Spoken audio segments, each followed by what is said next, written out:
है और फिर मागनूस किले की दीवार से सीढ़ी से नीचे उतरने लगता है। और फिर उस्मान बे वहां आते हैं और कहते हैं, मागनूस हो या जो भी, कहाँ भाग रहे हो।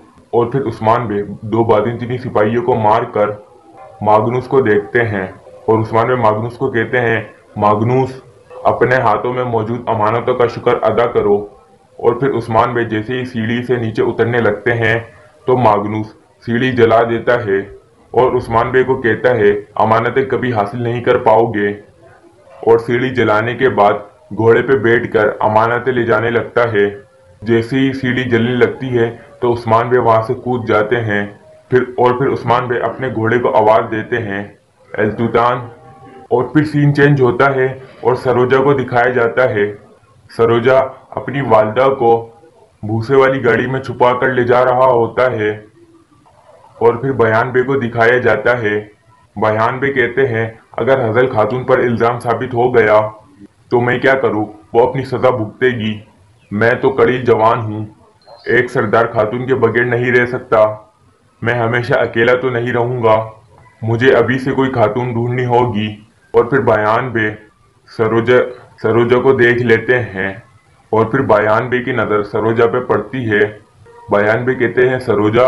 और फिर वो हजल खातून को भी देख लेते हैं और फिर बयान बे कहते हैं, सरोजा मुझे मरवाओगे क्या। सरोजा कबीले से बाहर आता है तो बयान बे उसे रोक लेते हैं। और फिर सरोजा हजल खातून से कहता है, वालिदा बाबा आ गए।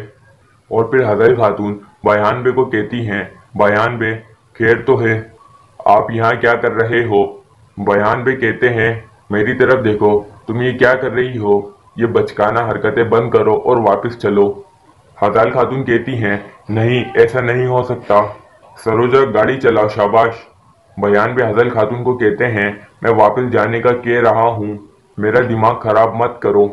हजल खातून कहती हैं, ठीक है जनाब। बयान बे कहते हैं, शाबाश चलो। और फिर सीन चेंज होता है और कारादीन किला दिखाया जाता है। बादिनचीनी सिपाही कहते हैं, जल्दी करो, कई सिपाहियों को मार दो, हर तरफ धमाका खेज मवाद फैला दो। और फिर वो सारे सिपाही हर तरफ धमाका खेज मवाद फैला रहे होते हैं। और दूसरी तरफ बेगम खातून और यूसुफ को दिखाया जाता है। बेगम खातून यूसुफ से कहती हैं, इस किले को यहाँ सबसे बड़ा तिजारती मरकज बनाऊंगी, यहाँ कसीर तादाद में कारवाने सराय होंगे। यूसुफ कहता है, इंशाअल्लाह इस जैसे कई किले हमारे होंगे। और फिर बेगम खातून सारे सिपाहियों से कहती है, सिपाहियों दरवाजे बंद कर दो।